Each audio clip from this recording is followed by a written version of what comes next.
우선 오늘 말씀은 복귀 섭리 시대다 하는 내용의 말씀으로서 우리 함께 은혜를 나누도록 하겠습니다. 지난 시간에는 좀 창세기를 말하다 하는 그런 주제로서 두 번의 그런 말씀을 드린 적이 있습니다. 자, 우리가 이제 하나님의 구원 섭리인 복귀 섭리를 이룩하기 위해서는 이 복귀 섭리가 세워질 때까지 그런 기대 섭리가 있었습니다. 그 기대 섭리가 우리 원리에서는 복귀 기대 섭리 시대라고 합니다. 그 복귀 기대 섭리 시대를 아담부터 아브라함까지 약 2000년 기간으로서 이렇게 보고 있습니다. 일반 기독교에서는 우리처럼 이렇게 복귀 기대 섭리 시대라고 얘기를 하지는 않습니다. 자, 이 복귀 기대 섭리 시대의 기대 후에 하나님의 복귀 섭리가 이루어지게 된다 하는 것을 먼저 여러분들이 좀 염두에 두고 말씀을 들으시면 참고가 되겠습니다. 두 번에 걸쳐서 말씀을 드린 그것은 바로 이 복귀 기대 섭리 시대는 창세기를 통해서 이야기가 되어지는 것입니다. 자, 그래서 그 창세기 아담과 해와의 창조와 타락을 지나서 하나님은 아담 가정에서부터 이 구원 섭리를 시작하셨죠. 자, 그러나 아담 가정에서의 가인이 아벨을 살해함으로 인해서 그 섭리가 연장되어 노아까지 이루어지게 됐고, 또 노아의 아들 함이 좀 타락으로 말미암아 그 섭리가 아브라함 때로 이어지게 됐습니다.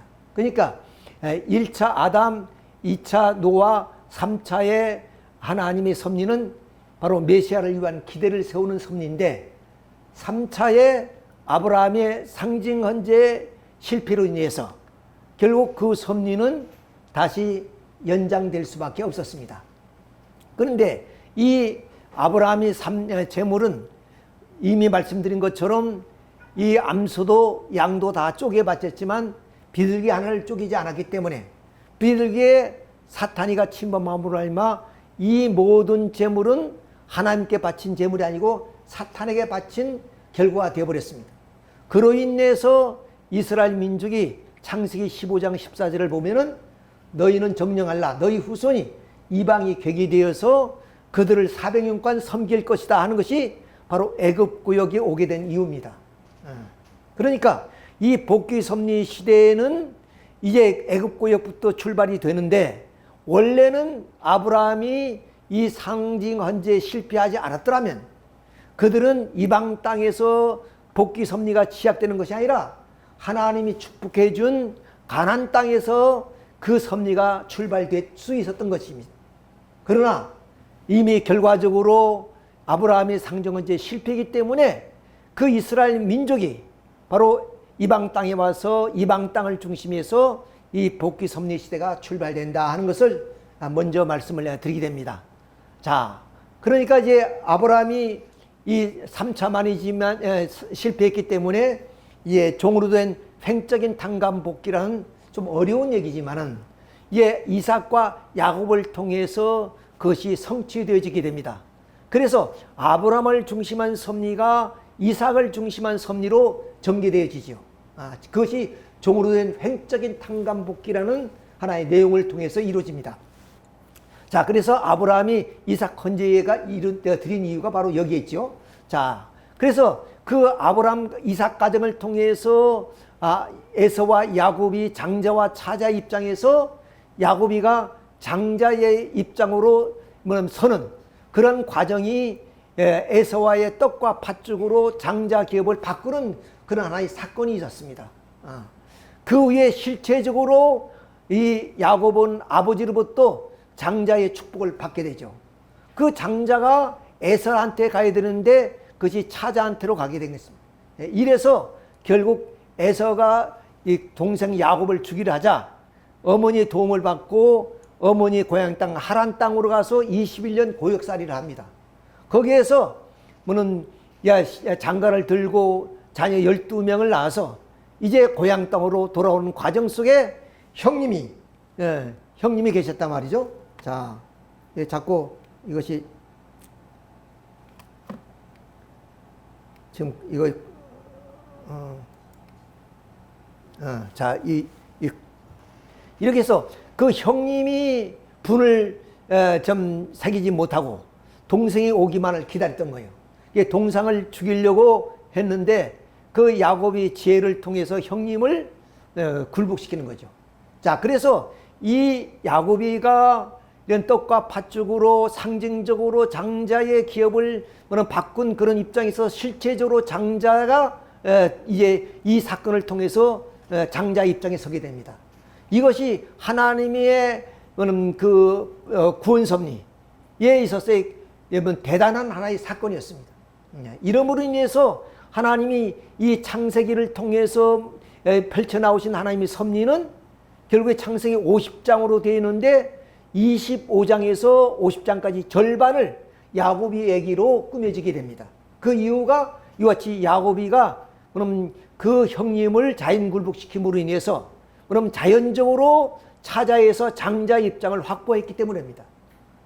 그 장자가 왜 중요하는 문제는 이 시간이 없으니까 말씀은 드리지 못하지만 하나님이 우리 가정에서도 장자에게 상속권이 있듯이 하나님이 이 땅 위의 섭리도 장자를 중심으로 해서 그리고 부모권을 복귀하고 왕권을 복귀해 나가는 것입니다.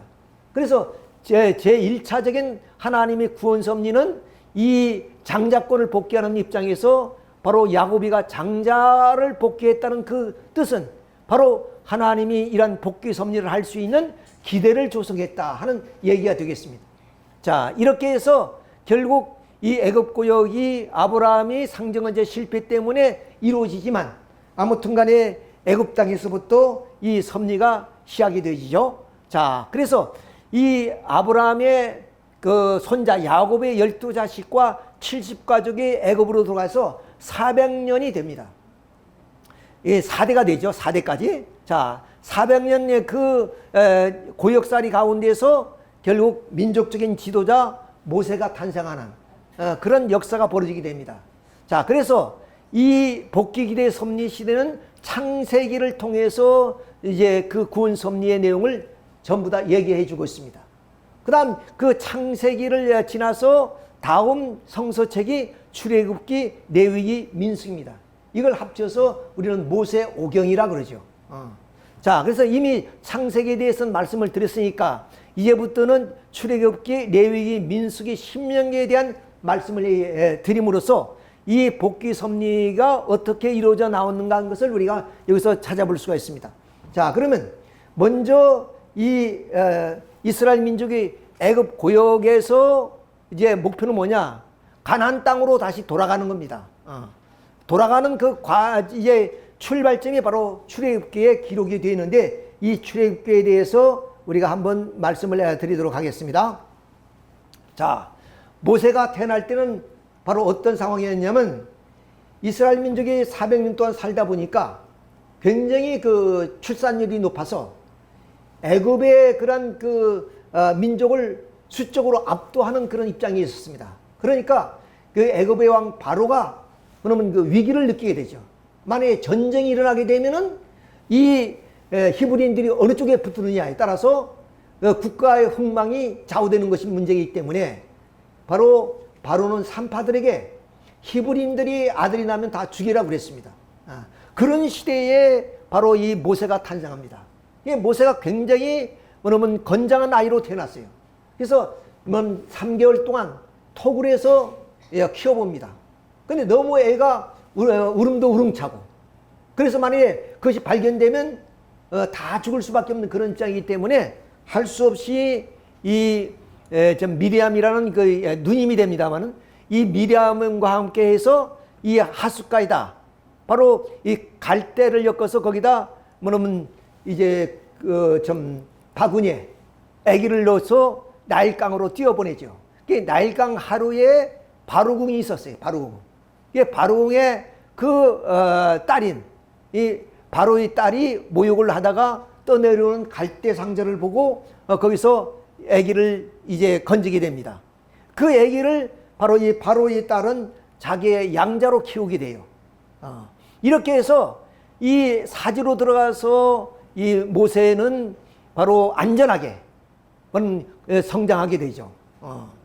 자, 이렇게 해서 성장하는 과정인데 이걸 한번 그 족보를 따지고 보면 이 모세가 죽을 수밖에 없는 그런 입장에 있을 때의 그 왕이 누구냐면 투토모세 1세였습니다.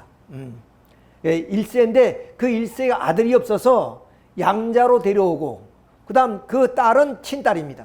이 딸이 하셈스트라는 사람이 바로 모세를 건진 거예요. 그래서 자기 양자로 삼는 겁니다. 자, 그런데 이 모세가 바로궁에서 성장할 때 또 투토모스 3세가 있었는데 이 3세는 바로 이 투토모스 2세의 혼의 자식입니다. 이 하셈스트하고 결혼을 했는데, 그러니까 쉽게 말하면 양자지만 온누인데 이런 것은 그 고대 근동 지역에 많이 있었던 그런 하나의 전통이었어요. 자, 근데 여기서 난 자식이 아니고, 그러면 그 혼의 자식으로서 들어온 애예요. 근데 이제 투토모스 3세가 왕자로서 이게 성장할 때 모세도 같은 그 연령이 있기 때문에 같이 자라고 있었어요. 근데 하셈스투는 모세를 그러면 그 세자로 삼고 왕으로 삼고 싶었던 거예요. 그러면 이 모세가 어떻게 성장하느냐 하면은 그 유모가 필요할 거네요.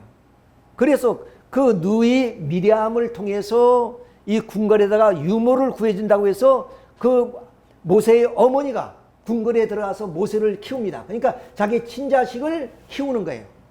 키우면서 어떻게 키우겠습니까? 바로 민족의식을 고취시키는 거예요.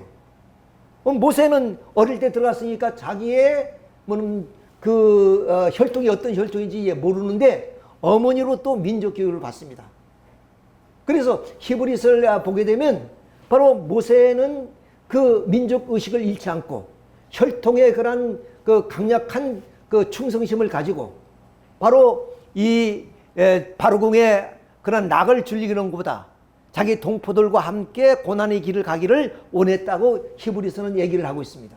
자, 이런 그만큼 어머니가 얼마나 그 모세를 훌륭하게 키웠느냐 하는 것을 우리가 알 수 있습니다. 그건 세상에도 마찬가지죠.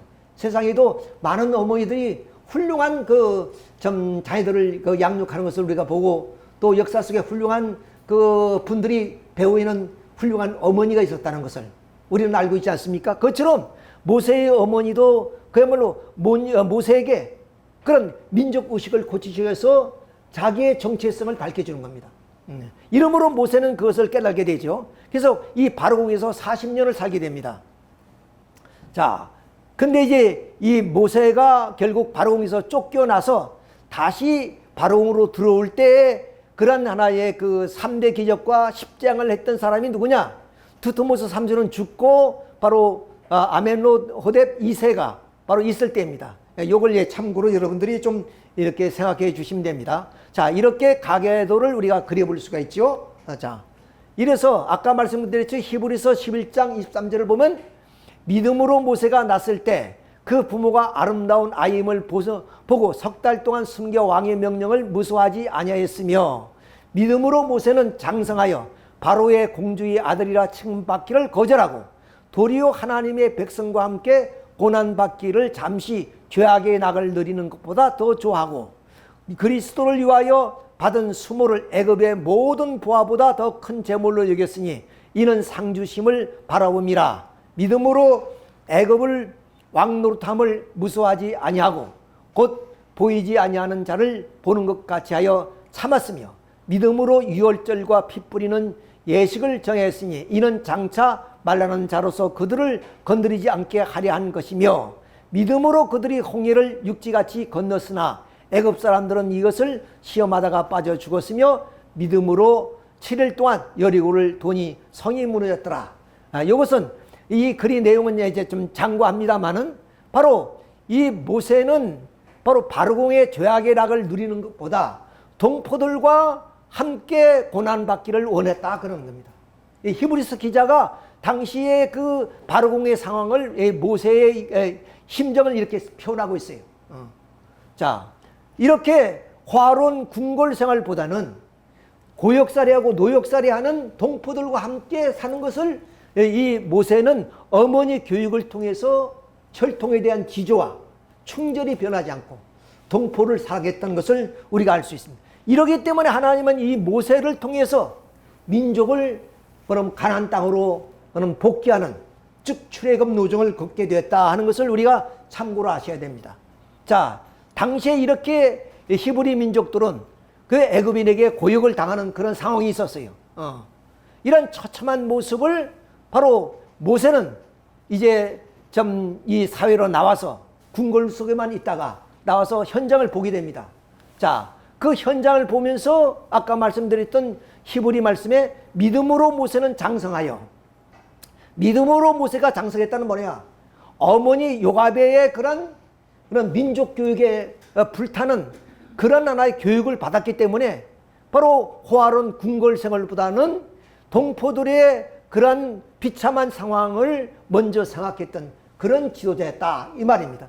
자, 이렇게 해서 하루는 나와보니까 애굽인이 히브리인을 막 때리고 폭행을 한단 말이에요. 그러니까 화가 참지 못해서 그를 때려 죽입니다. 그 다음날 와보니까 같은 히브리 민족이 서로 싸운단 말이에요. 그래서 그들에게 동포로서의 그런 권면의 말씀을 하게 되죠. 자, 그러니까 여러분 그 동포는 그런 그 모세의 애국심에 감동되어서 모세를 따라야 되는데 오히려 어저께는 애굽인을 죽이더니 오늘은 우리를 죽이려 한다고 발설을 해버립니다. 그 소문이 바로 공까지 알리게 되고, 그러므로 인해서 이 모세는 결국 어디냐, 이 고센 지방에서 지내던 그런 하나의 바르궁에서 쫓겨나서 어디냐, 이 시나이 반도로 쫓겨나게 되죠. 도망쳐 나옵니다. 죽을 수밖에 없는 입장에서. 자, 이렇게 그 같은 동부로부터의 불신을 당하고, 그래서 할 수 없이 이 궁궐에서 쫓겨서 이 시나이 반도인 바로 시내산 쪽으로 와가지고 40년을 여기서 생활하게 됩니다. 그 과정을 보게 되면 바로 그 시나이 반도에 있는 그 사막의 그런 모습입니다. 근데 여기에 이도로라는 그런 하나의 장로가 계셨어요. 그 이도로의 장로의 딸이 있었는데 십보라가, 이 십보라와 결혼을 해가지고 이제 단란한 가정을 이룹니다. 그래서 이제 자식도 낳고 그렇게 해서 40년이 지났는데 어느 날 이 시내산에 떨기나무에서 이 불꽃이 타오르는 것을 보게 됩니다. 그 불이 꺼지지 않아요. 그래서 호기심에서 시내산으로 한 걸음 한 걸음 옮겨서 그 불꽃 앞에 서게 됩니다. 그때 하나님의 음성이 들립니다. 모세야, 거기는 거룩한 땅이니 신을 벗으라. 그 모세가 하나님께 주여, 당신은 누구요입니까? 물었더니 나는 너희 조상 아브라함의 하나님, 이삭의 하나님, 야곱의 하나님이다. 그러면서 내가 애굽에 있는 너의 백성을 보니 그들이 고역으로 많은 고통을 당하는 것을 보고 내가 내려와서 그들을 인도하여 아름답고 광대한 땅, 적과 거리는 히족속, 여부스 족속, 가나안 족속의 지방에 이루게 하노라 그랬어. 그러면서 이제 그들이 간역자로 인해서 부르짐을 듣고 또 애굽인들이 그들을 학대하는 것을 내가 봤으니 이제 너를 바로에게 보내서 너로 하여서 이스라엘 민족을 이 노예의 생활에서 해방시키노라 하노라. 그러면서 모세를 부르신 거예요. 모세를. 그러니까 모세는 내가 무슨 능력이 있어서 그들을 인도하여서 가나안 땅으로 갈 수가 있겠습니까? 물었더니 너희 지팡이 있지 않느냐? 지팡이를 한번 던져봐라. 지팡이 던졌더니 뱀이 돼요. 그 다시 건졌더니 그것이 지팡이 됩니다. 그런 이적을 보여주는 거예요. 그 다음 너 손을 품어봐라. 품어봤더니 문둥병이 걸려요. 다시 품었더니 문둥병이 깨끗이 낫습니다. 그리고 너의 나일강 하수를 육지로 물을 건져내면은 피가 된다. 자, 이런 3대 기적을 보여주십니다. 모세는 이제 그 3대 기적의 능력을 받고 이제 동포들이 있는 곳으로 이제 오게 되죠. 자, 이렇게 동포들이 있는 곳으로 옵니다. 자, 출애굽기 3장 16절은 너는 가서 이스라엘 장로들을 모으고 그들에게 이루어 여호와 너희 창조상의 하나님과 곧 아브라함과 이삭과 야곱의 하나님이 내게 나타나 이루시되 내가 너희를 돌봐 너희가 애굽에서 당한 일을 확실히 보았노라. 내가 말했거니와 내가 너희를 애굽의 고난 중에서 인도하여 내어 적과 거리 흐르는 땅, 곧 가나안 족속, 헷 족속, 아모리 족속, 브리스 족속, 히 족속, 여부스 족속 땅으로 올라가게 하리라 하셨다 하며 그들이 내 말을 들으니 너는 그들이 장로들과 함께 애굽 방에 이르고 히브리 사람이 하나님 여호와께서 우리에게 임하신즉 우리가 우리 하나님 여호와께 제사를 드리려 하오니 사흘기쯤 광야로 가도록 허락하소서.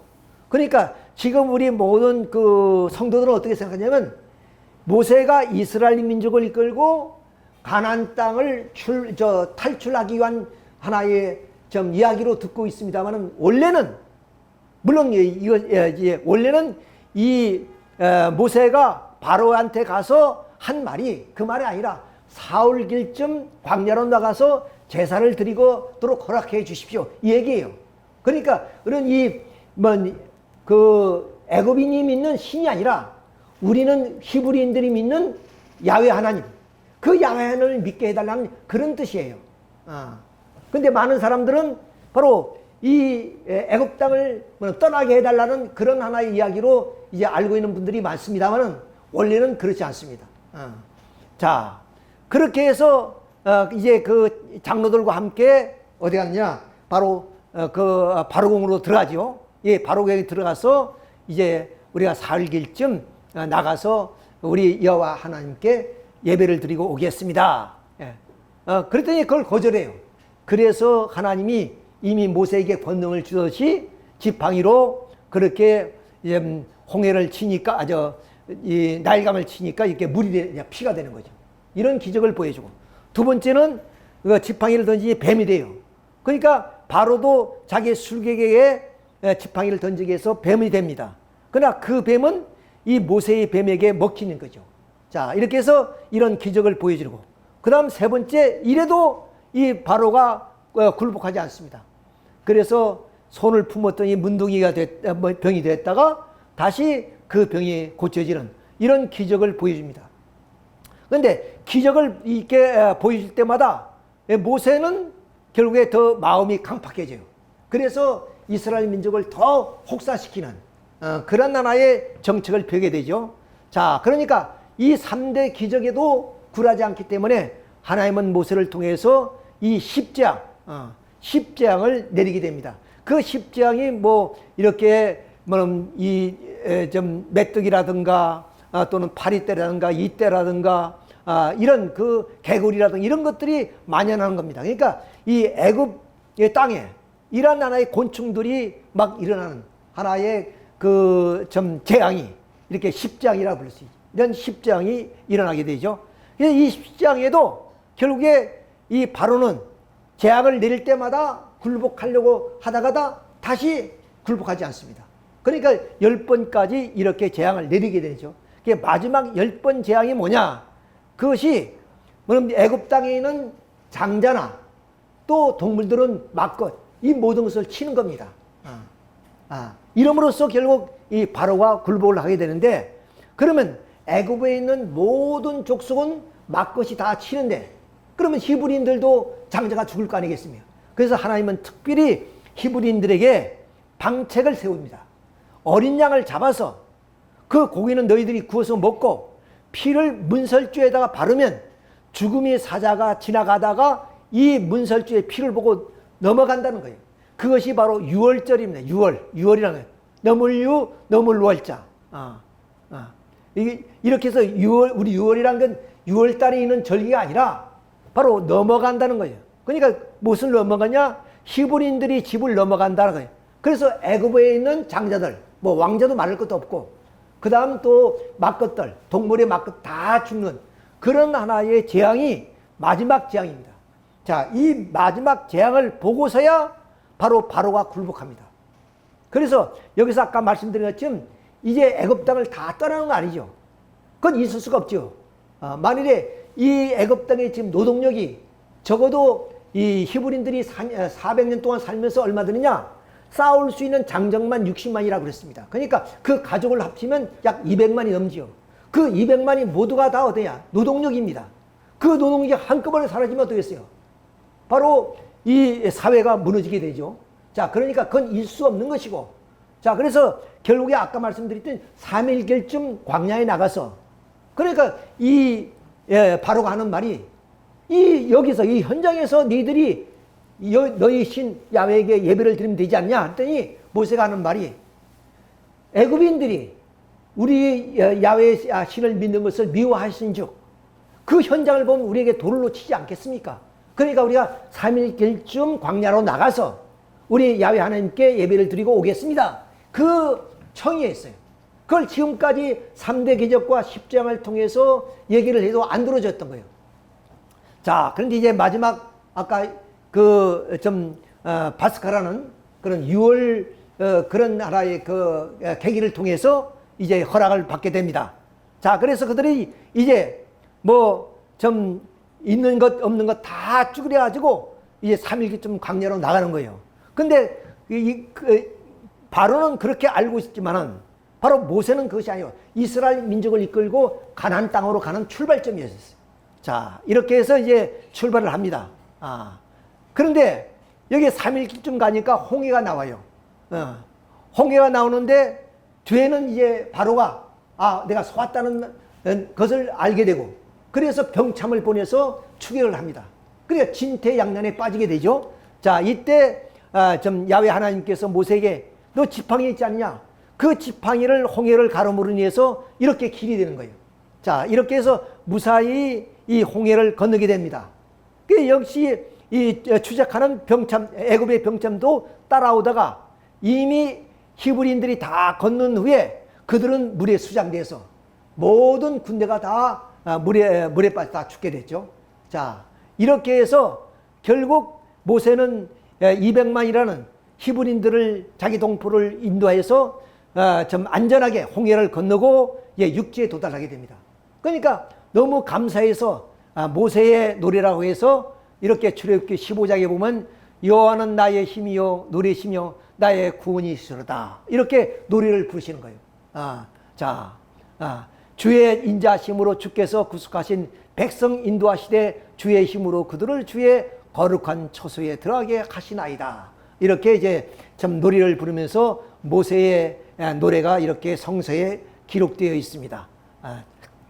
이렇게 해서 결국 히브리인들은 무사히 홍해를 건너고 그리고 애굽의 병찬들은 다 이 바다에서 완전히 수장되어 버리는 그런 하나의 과정을 거쳐서 이제는 그들은 본격적으로 이 홍해를 건넜죠. 이제는 신광야로 들어옵니다. 자, 이 신광야로 들어오는데 여기에 이제 좀 가지고 왔던 그런 양식도 다 떨어지고 이제 먹을 것이 없잖아요. 그러니까 하늘에서 바로 만나를 내려줍니다. 만나는 뭐냐? 가루인데 아침 일어나 보면 이슬처럼 가루가 쭉 내려 있어요. 그걸 이제 모아다가 양식으로 삼고 또 이제 저녁이 되면은 또 고기를 먹으라고 메추라기를 내려줍니다. 이렇게 해서 그들이 뭐냐면 3개월이라는 하나의 과정. 이렇게 좀 노예 생활 속에서 3개월 과정을 거쳐서 어디냐? 이제 이 시내산에 도착합니다. 시내. 그러니까 이 바로궁에서 이제 탈출을 해서 여기까지 오는데 3개월 걸렸어요. 보다시피 이 시나이 반도는 이런 땅입니다. 어떤 곳에는 풀 한 폭이 없는 그런 곳이에요. 근데 여기는 그러면은 이제 방향도 그리고 이제 목적지도 이제 좀 알 수 없는 그런 하나의 꽃단이에요. 광야니까. 그런데 하늘은 여기에서 뭐냐면 내비게이션처럼 구름으로 낮에는 인도를 하는 겁니다. 그리고 얼마나 여기가 덥겠어요. 그러니까 구름으로 햇빛을 다 가려줘요. 그리고 밤에는 어디야? 불기둥으로 이렇게 또 인도를 해줍니다. 그러니까 뭐 저녁이 됐다서 딱 멈추는 것이 아니라 이 구름 기둥이 멈추면 거기다 천막을 치는 거예요. 구름 기둥이 다시 뭐냐면 하늘로 올라가면 출발을 합니다. 이렇게 해서 이제 21개월 노정을 통해서 이제 가나안 땅으로 가는 그런 하나의 길을 가게 되는데, 자, 여기서 우리가 보면 그 이스라엘 민족이 여기서 3개월 걸렸다 그랬죠? 3개월 걸린 그 사이에 모세가 하나님 말씀을 듣고 요 시내산입니다. 이것이. 요 시내산에 올라가서 결국에 하나님과의 언약의 약속을 하게 됩니다. 그것이 바로 여기에 있습니다. 자, 이스라엘 자손이 애굽 땅을 떠난 지 3개월이 되던 날 그들이 시내 광야에 이르라. 그들이 누비딤을 떠나 시내 광야에 이르고 그 광야에 장막을 치되 이스라엘 거기 산장에 장막을 치니라. 모세가 하나님 앞에 올라가니 여호와께서 산에서 그를 불러 말씀하시되 너는 이같이 야곱의 집에 말하고 이스라엘 자손들에게 말하라. 내가 애굽 사람에게 어떻게 행했습니까? 내가 어떻게 독수리 날개로 너희를 업어 내게로 인도했음을 너희가 보았느니라. 세계가 다 내게 속하였나니 너희가 내 말을 잘 듣고 내 언약을 지키면 너희는 모든 민족 중에서 내 소유가 되겠고 너희가 내게 대해서 제사장 나라가 되며 거룩한 백성이 되리라. 너는 이 말을 이스라엘 자손에게 전할지니라. 모세가 내려와서 백성의 장로들에게 불러 여호와께서 저에게 명령하신 그 모든 말씀을 그들에게 진술하니 그들이 모세의 뜻을 따르게 된 겁니다. 자, 이렇게 해서 이스라엘 민족이 하나님과의 거룩한 백성으로서 언약을 맺습니다. 즉 다시 말씀드리면 하나님이 모세에게 하시는 말씀이 내가 거룩하니 너희들도 거룩하라 했어요. 그래서 이 이스라엘 민족을 우리는 선민이라 그럽니다. 하나님이 특별히 수많은 민족 가운데 선택된 그러한 민족으로서의 하나님이 거룩하니 너희들도 거룩하라. 거룩한 백성으로서의 그런 언약을 이루어지게 되는 거죠. 자, 그래서 모세는 이제 이 시내산으로 올라가게 됩니다. 장로들을 데리고. 그리고 하나님은 일주일 동안 바로 이 시내산을 구름으로 다 성별한 다음에 특별히 정상으로 모세만 부르세요. 자, 출애굽기 19장 3절입니다. 모세가 하나님 앞에 올라가니 여호와께서 산에서 그를 불러 말씀하시되 너는 이같이 야곱의 집에 말하고 이스라엘 자손들에게 말하라. 내가 애굽 사람에게 어떻게 행하였으며 내가 어떻게 독수리 날개로 너희를 업어 내게로 인도하였음을 너희가 보았느니라. 세계가 다 내게 속하였나니 너희가 내 말을 잘 듣고 내 말을 지키면 너희는 모든 민족 중에서 내 소유가 되겠고 너희가 내게 대하여 제사장 나라가 되며 거룩한 백성이 되리라. 너는 이 말을 이스라엘 자손에게 전하라. 그래서 바로 이 모세는 40주야 금식을 통해서 하나님이 주시는 바로 말씀을 받습니다. 이것이 우리가 십계명이죠. 석판에다가 2개의 석판에다가 바로 십계명의 말씀을 받습니다. 그걸 받고 이제 내려오세요. 내려와 보니까 어디야? 자, 이렇게 말씀이 뭐냐면 이제 이 모세가 말씀을 받기 전까지 이런 과정이 있었습니다. 이런 과정은 이미 그 창세기에 대해서 말씀하실 때 다 말씀을 드렸어요. 결국 이 석판이란 게 어떤 것이냐? 그것이 바로 예수님을 상징하는 거예요. 예수님을. 반석은 곧 그리스도라 그랬습니다. 그러니까 이 모세가 하나님으로부터 석판을 받았다는 것은 바로 예수님이 이 땅 위에 상징적으로 임했다 그런 뜻입니다. 자, 그런 의미에서 이 석판은 예수님을 상징하는 것이기 때문에 예수님이 어떤 분이냐면 태초에 말씀이 계셨으니 그 말씀이 실체화되신 분, 그분이 바로 예수님입니다. 그러니까 그 예수님의 그런 말씀의 실체이신 성신과 예수님을 상징하는 것이 바로 이 두 석판이다 하는 얘기예요. 자, 그러니까 모세가 석판을 받았다는 것은 예수님이 상징적으로 이 땅 위에 임하였다 그런 뜻이에요. 자, 이렇게 해서 그 석판을 어디에다 이제 좀 안치하느냐? 바로 법궤라는 언약궤에다가 안치를 하는 거예요. 그러면 이 언약궤에는 바로 두 석판이 이렇게 들어있고, 그리고 좀 아론의 쌍난 지팡이가 있고, 거기에 좀 만나가 들어있던 항아리가 여기 들어있습니다. 이것이 바로 법궤예요. 이 법궤가 이스라엘 민족의 어떤 정신적 중심이 되는 겁니다. 이 법궤가 앞으로 쭉 이어지는데, 자, 이렇게 해서 그 법궤를 어디에 앉혀냐면 성막이라는, 즉 천막에다 앉힙니다. 왜? 이스라엘 민족이 지금 이동하는 과정이 있기 때문에 여기에 고정 건물을 지을 수 없잖아요. 그래서 이 천막에다 이렇게 앉히려는데, 이 천막에는 그럼 두 개로 이게 나눠져 있습니다. 성소와 지성소. 지성소는 대제사장이 1년에 한 번씩 들어가서 하나님께 제사 지내는 곳이고, 성소는 수시로 좀 제사를 지내기 위해서 제사 지내는 곳입니다. 자, 그런데 여기에 보십시오. 이 구름이 여기에 내려앉았지요? 우리 흔히 보면 이것이 뭐 연기라고 생각할 수 있는 연기가 아니라 구름이 여기에 내려앉으니까 여기에서 지금 진을 치는 겁니다. 근데 출발하게 되면 이 구름이 하늘로 올라간다면 그때 바로 이스라엘 민족은 이 장막을 정리하고 출발하는 거예요.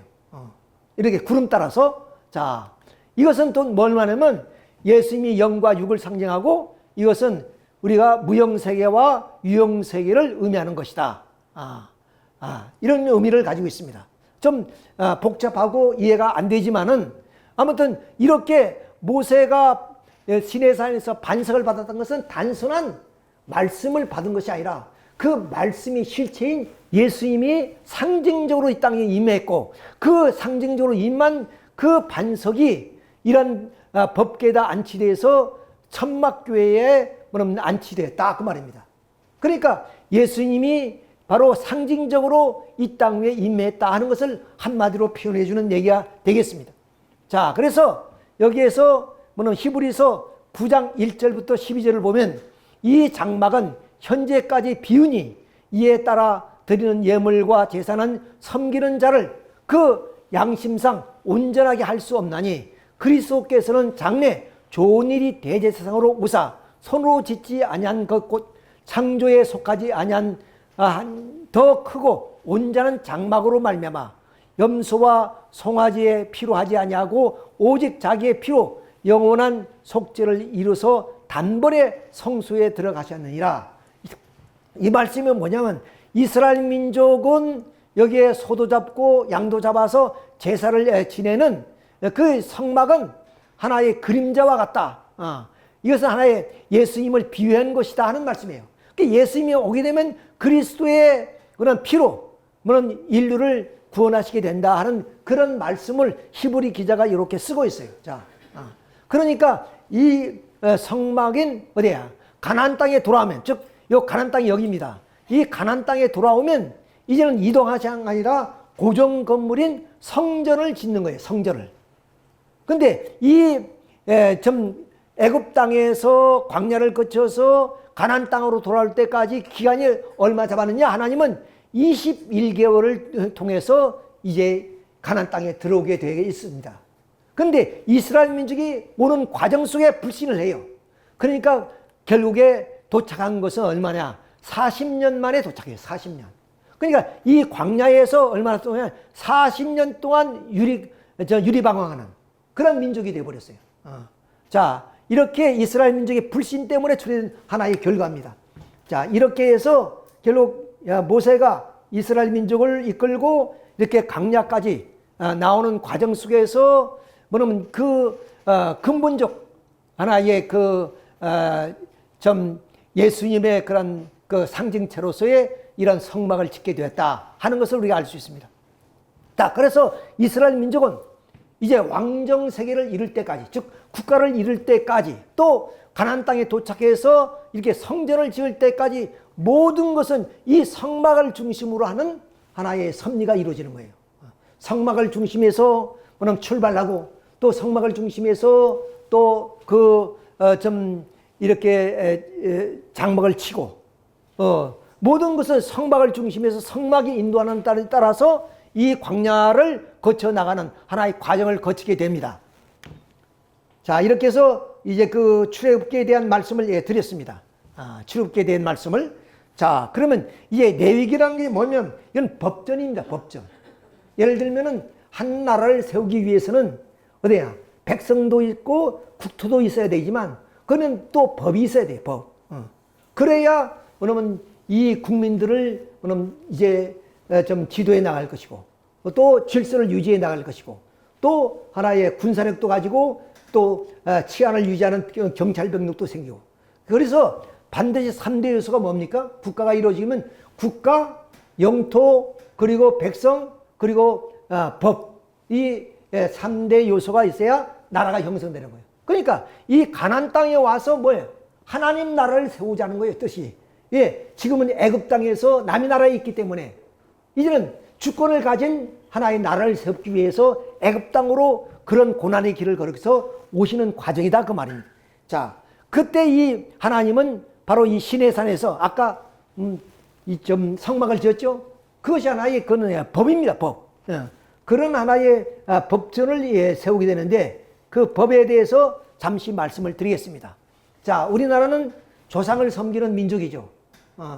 그러니까 이렇게 예를 다하고 정성을 다해서 우리는 조상을 섬깁니다. 근데 이스라엘 민족은 하나님을 모실 뿐만 아니라 아까 말씀드린 하나님이 거룩하니 너희들도 거룩하는 거룩한 백성으로서의 거듭나야 되는 그런 민족이에요. 그렇게 하기 어떻게 했어요? 그런 하나의 좀 말씀이 있어야 되고 교육을 해야 되고 훈련을 거치고 왜? 종살이 하던 사람이에요. 그리고 세속적인 삶을 살던 사람들입니다. 이런 사람들이 그 거룩하신 하나님이 백성이 되는 것은 어느 날 단순간에 안 되는 거죠. 많은 훈련 과정이 필요하고 교육 과정이 필요하고 그래서 그들에게 이런 하나의 법전을 주신 거예요. 자, 우리 민족도 이렇게 좀 유교의 어떤 그 성약을 중심으로 하는 그런 그 효심, 충성심, 연력 이런 하나의 사상에 의해서 우리 조선 민족의 역사가 이루어진 거 아니겠습니까? 그런 하나의 결과 속에서 이렇게 조상을 섬기는 또 웃도를 섬기는 그런 예와 효가 나타나게 된 것처럼 이스라엘 민족도 거룩한 백성이 되기 위해서는 훈련과 교육이 필요하다. 그것이 바로 무엇을 중심해서 성막을 중심해서 이루어지는 하나의 과정이다. 그것이 내역이란 것이 법전을 의미합니다. 법전을. 자, 그래서 이제 말씀 보았듯이 이렇게 그 성막을 지어놓고 이때 지성소에는 하나님이 임재하시는 곳, 그리고 성소에는 바로 이렇게 제사를 지내는 곳. 그래서 레위기 11장 20절에 나는 너희 하나님이 되려고 너희를 애굽 땅에서 인도하신 내 여호와니라. 내가 거룩하니 너희도 거룩하라. 이 거룩한 백성으로서의 거듭나기 위해서 이 성막을 중심해서 바로 모시고 그리고 거기서 좀 교육을 받고 이런 하나의 과정을 의미하는 것입니다. 자, 그러면 이 법, 러우라는 이 법에는 어떠냐? 두 가지로 크게 나누는데 1장에서 16절까지는 뭐냐면 사제를 중심으로 하는 법입니다. 그러니까 이건 이제 종적인 법이죠. 하늘과 그 백성 간의 관계. 그 하늘과 백성 사이에 누구냐? 바로 여기에 사제들이 있는 거예요. 제사상.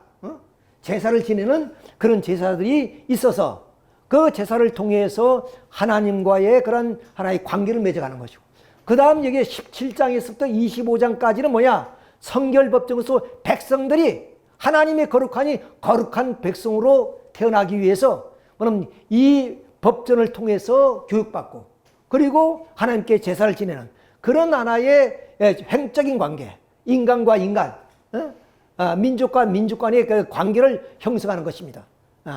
자, 그래서 26장, 27장에는 결론으로서 나타나게 되는데 자, 이것을 우리가 잠시 봅시다. 자, 다시 한번 자세히 이 성막 구조를 보게 되면은 이렇게 이 안내는 이것이 성소, 여기가 지성소입니다. 그 지성소는 여기에 이제 두 그룹이 있고 그 두 그룹 사이에 하나님이 나타나서 이스라엘 민족에게 명하신 말씀을 내려주시죠. 그 여기는 어디냐? 대제사장이 1년에 한 번만 들어갑니다. 여기가 만약에 들어가서 잘못하게 되면 거기서 즉사해요. 그만큼 엄한 곳입니다. 그리고 여기는 성소로서 일반 제사를 지내는 하나의 곳이죠. 자, 근데 여기서 지성소의 모습을 보게 되면 여기에 두 그룹이 있습니다. 이건 천사의 그런 상인데 이걸 그 그룹이라 그래요. 두 그룹 사이에 좀 하나님이 나타나서 제사장에게 바로 이스라엘 민족에 전할 말씀을 주시는 그런 곳입니다. 자, 이런 하나의 구조를 우리가 보게 됩니다. 자, 그러면 이 두 그룹이란 게 요거예요. 천사를 상징하는 거죠. 이렇게 해서. 그래서 이것이 요 위에, 여기는 법궤죠. 법궤 위에 판을 속죄판이라고 그럽니다. 속죄판. 그 속죄판에 두 그룹이 있는 거죠. 자, 이걸 이제 우리가 자세히 볼 수 있습니다. 자, 그러면 이제 이 하나의 그 법전에서 아까 말씀드린 사제 법전과 성결 법전인데 여기 예식 규정을 우리 한번 봅시다. 이렇게 보면 이제 그 예식이란 게 뭐예요? 제사를 지내는 거죠. 자, 제사를 지내는 건데 여기 주로 소나 그리고 양, 염소 이것을 예, 드립니다. 자, 그 첫째 이스라엘 민족이 드리는 제사가 번제 제사입니다. 번제라는 제사. 이거는 이제 껍데기면 저 가죽을 벗기고 가죽은 제사장이 가지게 되고 고기는 완전히 태워서 하늘 앞에 바치는 겁니다. 하늘에 바칩니다. 자, 여기에서 어떠냐? 예, 부자와 가난한 사람이 있을 거예요. 부자들은 소를 잡기도 하고, 또 가난한 사람들은 양을 잡기도 하고. 그런데 그 양도 못 잡는 분들이 있어요. 그러니까 비둘기도 바치고, 그런데 그런 분들은 곡식으로, 소제라 그러면 소제. 곡식으로 예, 드립니다. 예. 이것이 있고. 그 다음 친교절에서 이건 화목제라 그러죠. 뭐 형제간에 화목하는 제입니다. 그러니까 감사할 일이 있으면 가서 제사 지내는 거예요. 좀 성막 앞에 가서 제사를 통해서 그 다음 또 그 형제간에 친교를 나누는 그런 하나의 제사입니다. 그러니까 제사 지냈던 고기를 서로 나눠 먹는 그런 하나의 의식이에요. 속죄제는 것은 뭐냐? 율법을 우리가 범했거나 또는 내가 그런 윤리적으로 도덕적으로 타락했을 때 그것을 죄를 속죄받는 그 속죄제. 그 다음 보상제라는 것은 이건 뭐냐? 바로 성물, 하나님께 드리는 그런 성물을 뭐 잘못 다뤘거나 또 남이 그런 제사를 뭐 탐냈거나 이럴 때 그것을 보상하는 그런 제도입니다. 어떻게 보면 이런 하나의 그 제사를 통해서 그 백성들이 거룩하게, 뭐냐면 성결한 백성으로 그렇게 죄를 사해주는 그런 의식이에요. 우리가 외적으로 보면 이것은 마침 어떤 그 신에게 속박돼서 거기에 매여 있게 하는 하나의 방법이라고 생각할 수 있지만 절대 그것이 아닙니다. 아까 말씀드린 내가 거룩하니 너희도 거룩하는 그 백성으로서의 훈련과 교육이 바로 이런 과정입니다. 이런 과정 속에서 내가 나 자신도 모르게 죄를 범했을 때 이렇게 해서 죄를 벗으라 그 말입니다. 참 어떻게 보면 좋은 제도라고 이렇게 볼 수가 있어요. 자, 그래서 이제 유대민족은 음력으로 7월 1일이 정초입니다. 정을 초하러 하는 날. 그때 이게 제사장이 뿔나팔을 붑니다. 뿔나팔을 해서 전부 다 이 성막으로 다 모여들게 하죠. 자, 모여들게 하는데 이제 그 제사를 지내는 거 어떻게 제사 지내느냐? 이제 소는 뭐야? 제사장을 위해서 드리는 소고, 그 다음 이 양이나 염소의 2마리를 이제 제사를 지내게 되는데, 하나는 이제 이것도 선택하는 것이 두 염소를, 양을 데리고 와서 제비를 뽑습니다. 제비를 뽑아서 하나는 성전 청소를 위해서 이 제물이 되고, 또 하나는 그러니까 아사벨 염소라 해서 들판으로 내 죄를 대신해서 보내는 그런 하나의 의식이에요. 이거 재미있습니다, 좀. 자, 다시 한번 볼게요. 자, 이렇게 그 제사장이 2 염소를 끌고 옵니다. 제사를 지내기 위해서. 근데 여기에 2마리 가운데 하나는 이 성전을 청소하기 위해서, 즉 잡아서 피를 가지고 이렇게 성소와 지성소에다 뿌려서 이것을 새에 맞아서 이렇게 청소한다는 의미예요. 그래서 제사 지내고, 이 하나는 아사셀 그런 제사입니다. 그 아사셀 제사가 어떻게 되냐? 바로 이렇게 이제 이걸 염소 같은데, 염소에게 그 제사장이 2 손을 얹어서 기도를 합니다. 이 기도하는 내용이 뭐냐? 우리 민족이 하늘 앞에 큰 죄를 지으셨습니다. 즉 우리가 1년 살다 보면 자기의 부시불식간에 저지른 죄들이 많을 거 아니에요. 이 죄를 우리가 다 가지고 있는데, 이 죄를 누구에게? 이 염소에게 다 물려주는 거예요.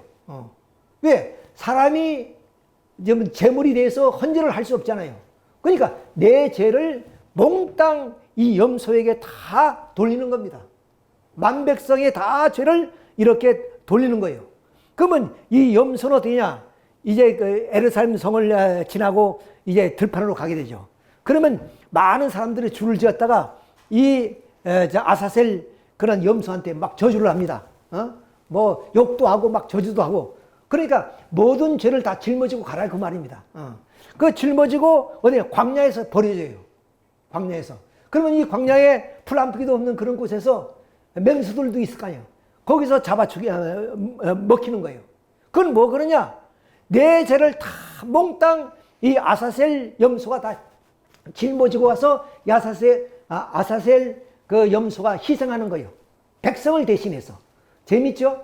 자, 우리가 여러분, 우리는 시골에서 살았기 때문에 제가 하면 25살까지는 내가 그것을 봤는데 마을에 제사를 지냅니다. 아마 그 육제도에 그런 제도가 있었을 거예요. 그러면 한 보름 전에 금줄을 쳐요. 그러니까 불길을 한 것이 들어오지 못하도록.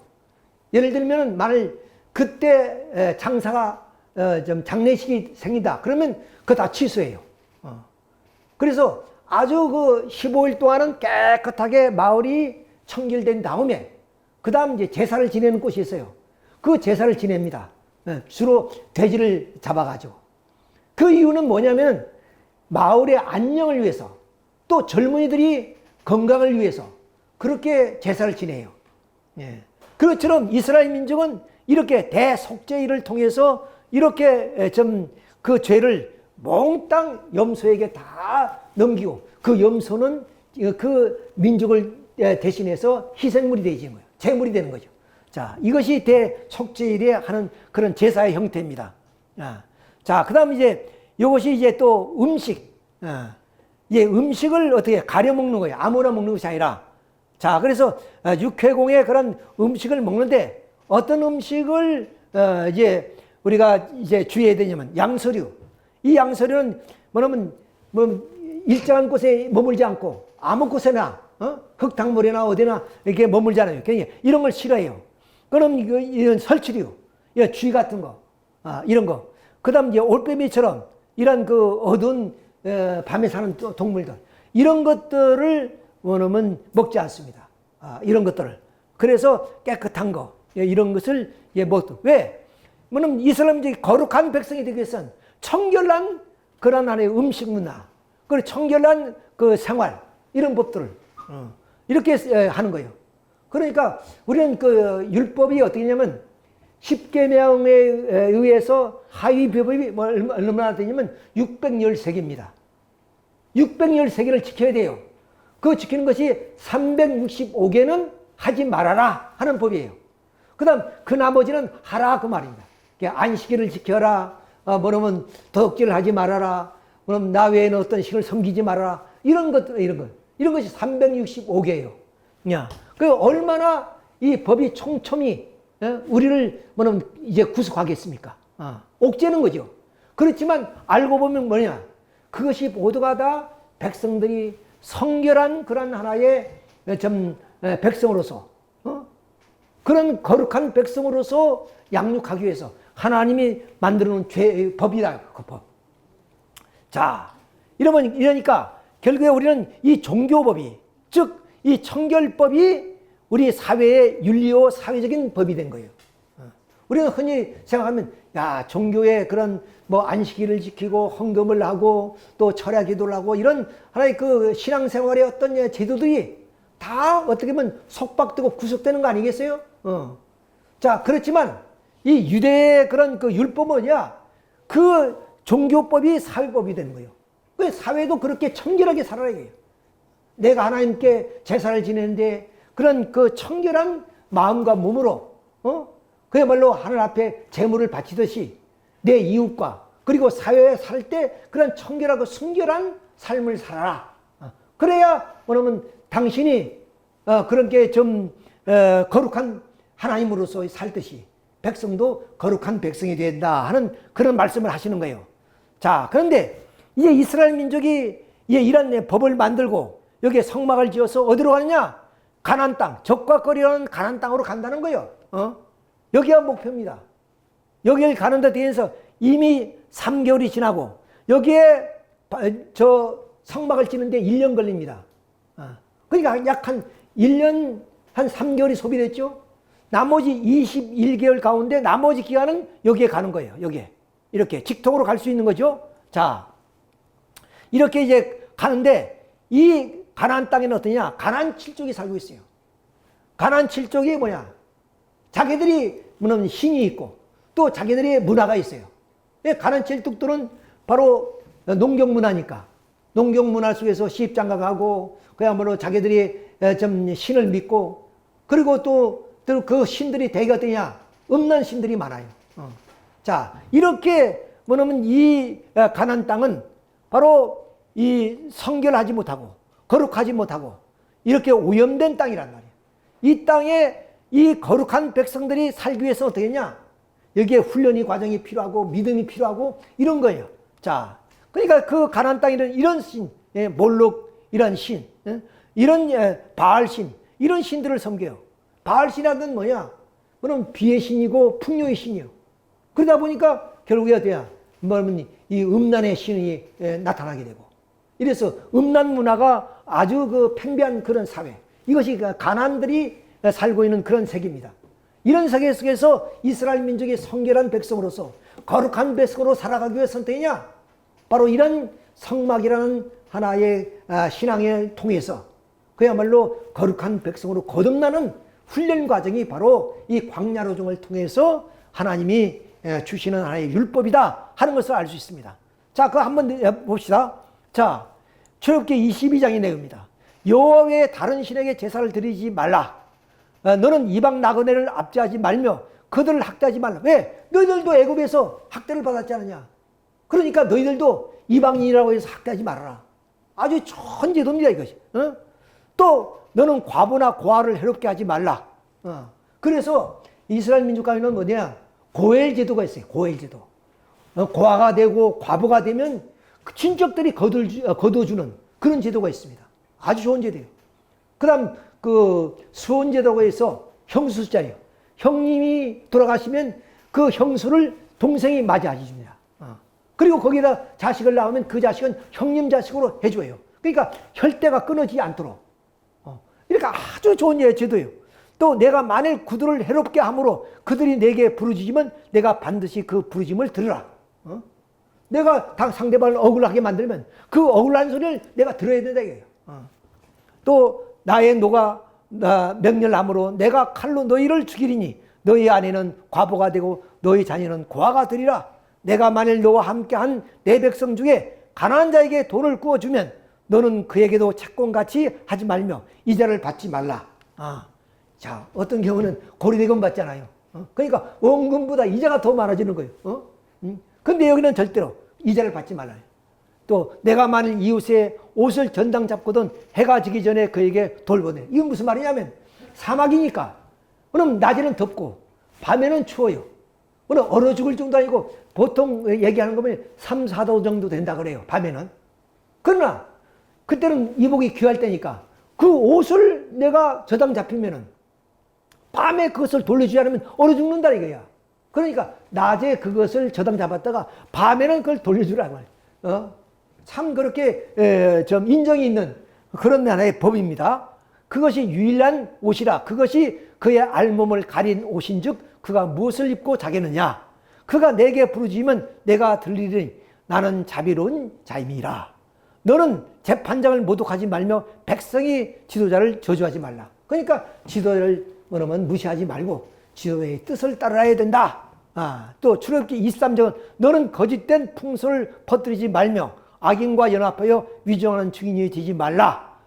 다수를 따라 악을 행하지 말며 성사의 다수를 따라 부당한 주기를 하지 말라. 그러니까 어떤 이제 부당한 것이 다수의 그런 이견에 의해서 자기의 억울함을 당하는 경우가 많잖아요.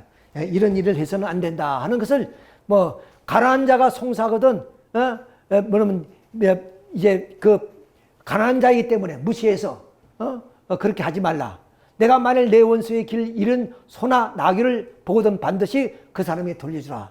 아주 이런 시간이 없으니까 다 열거하지는 못하겠습니다만은 이렇게 좋은 그런 좀 법들입니다. 이것이다.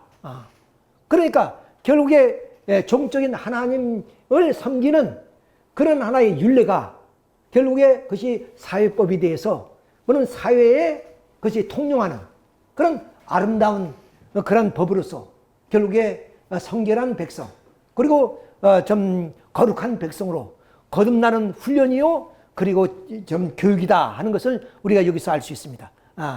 자, 그래서 한마디로 말하면 이 성결법은 어떠냐? 우리 인권을 보장해 주는 거예요. 인권을 보장해요. 이제 뭐 좀 내용들이 많습니다만은, 가나안 땅에 들어가면 또 어떻게 했냐면,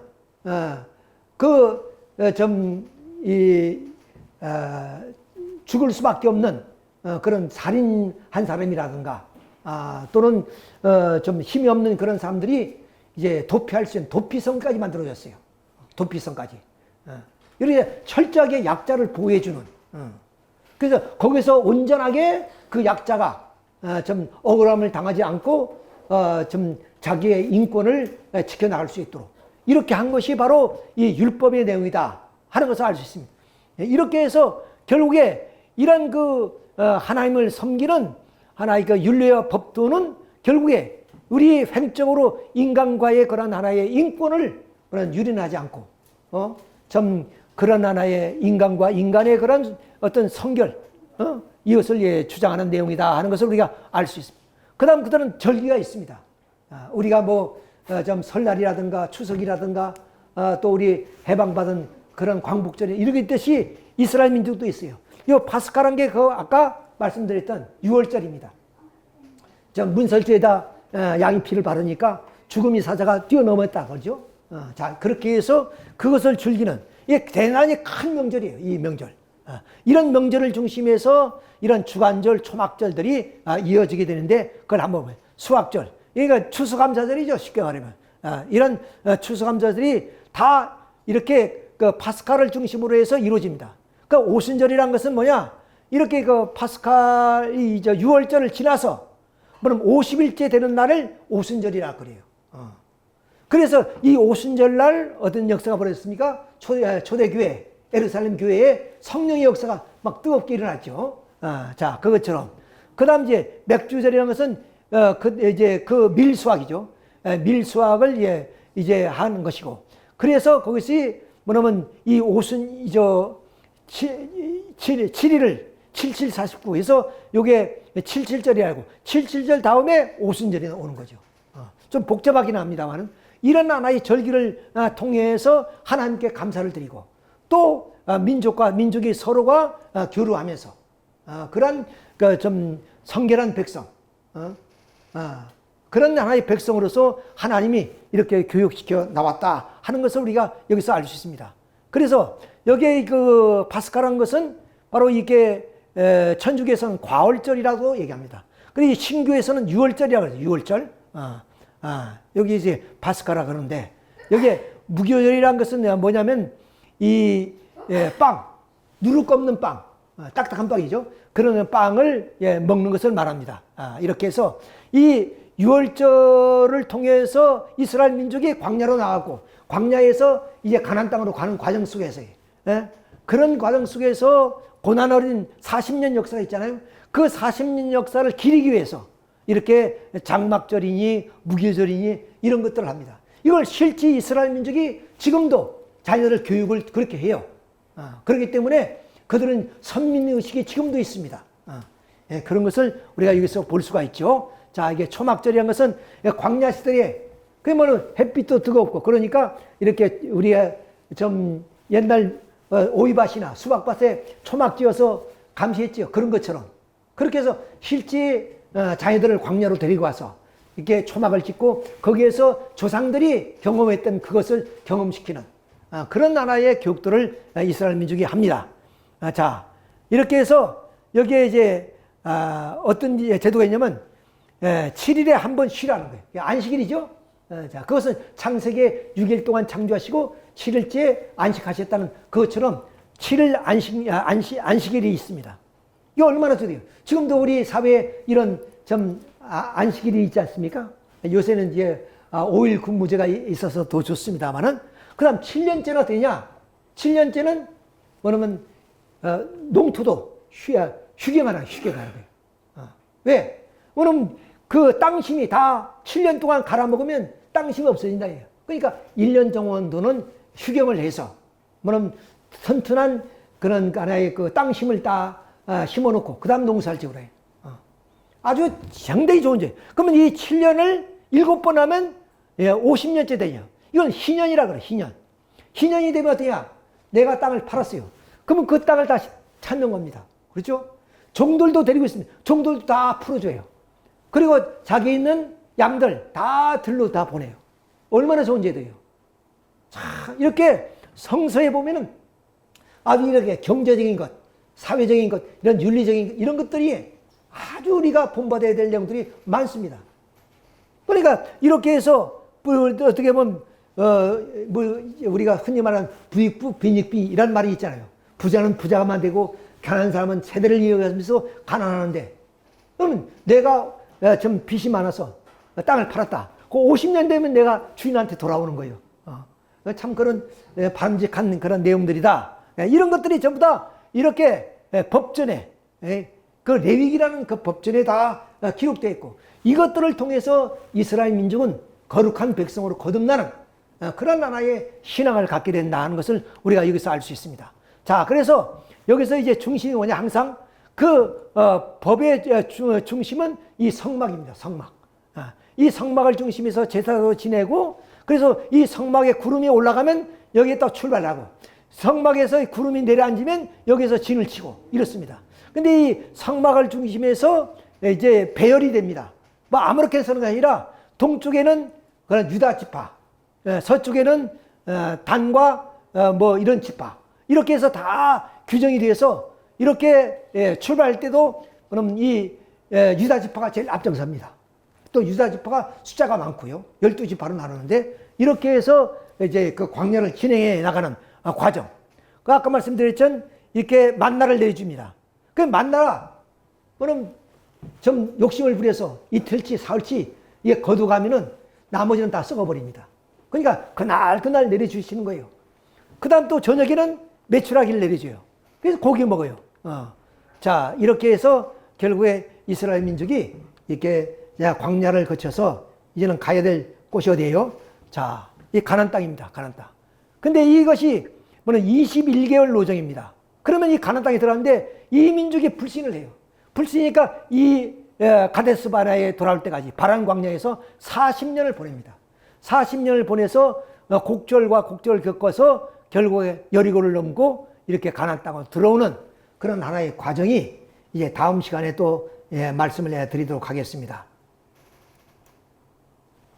자, 이렇게 해서 이제 출애굽기, 레위기까지 말씀드렸습니다. 다음 시간에는 민수기와 신명기를 이제 말씀을 드리고, 그다음 이제 그 이스라엘 민족사를 이렇게 성막을 중심하고 이스라엘 민족의 광야 노정을 거쳐서 이제 가나안 땅으로 들어가는 그런 여정이 남아져 있고, 그래서 사사시대 400년, 그다음 비로소 이스라엘 민족이 이방 땅에서 탈출해서 얼마 동안 뭐냐면 400년이 지나서 여기에 왕정 시대가 오게 됩니다. 이 시대가 가장 이스라엘 민족이 뭐냐면 풍요로운 시대고, 그리고 북극 강병이 이루어진 그런 시대였습니다. 그러나 이 나라도 10개 역시 하나님에 대한 불신으로 말미암아 좀 분립 왕국이 되겠죠. 자, 남북주로 분립되고, 그래서 유대 민족이 이제 좀 북주 이스라엘이 망하고 남주 유대가 바벨론의 포로가 되고, 그래서 돌아오는 과정을 거쳐서 결국에 뭐냐면 5대 강국, 뭐냐면 아시리아, 바벨로니아, 그리고 페르시아, 그리고 헬레니 제국, 로마, 이런 5대 강국에 의해서 그야말로 고난을 그런 과정을 거친 다음에 누가 탄생하느냐? 예수님이 탄생하시는 거예요. 자, 이런 하나의 과정을 다음 시간에 말씀을 드리겠습니다. 오늘은 이것으로서 말씀을 마치겠습니다. 우리